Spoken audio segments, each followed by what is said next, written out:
Now, once you're inside your Alpha Wolf and you want to set up, first thing you want to look for is your Alpha Wolf control panel. This is where you're going to come to see your water heater, your tanks, cut on your lights, run your awnings and your slides out. Now, this one, for example, has 2 awnings, and with the slides, so here's our slide controls right here, slide 1 and slide 2. Up moves the slide in, down moves the slide out.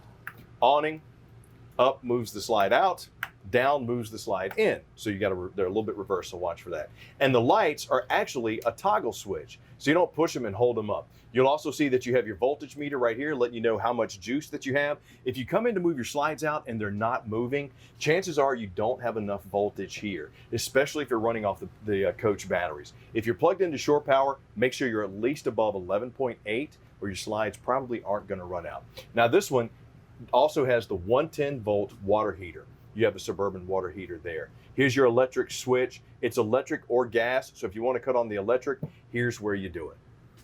Now, with the Lippert One Control, you can actually operate a lot of this stuff from your cell phone. So you download the app,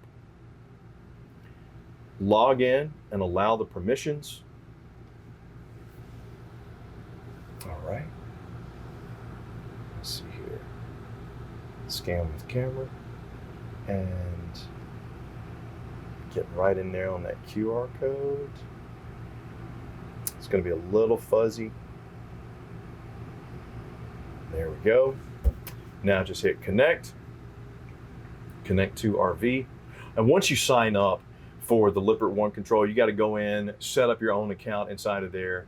Now you scan it, you can successfully, let's go. Enter the details.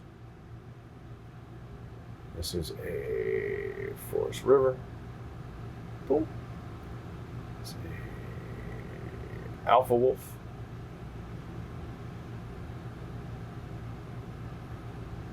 All right. Now you can turn on the lights. You can turn off the lights. You can also run out the awnings on this, and you can control the slides as well from your cell phone. It'll even give you the readout of what your battery is, and you can even chat with people if you need to. But a nice little feature that when you're out and about, if you want to run the awnings, cut the lights on as you come back to your coach, just a nice little option to have.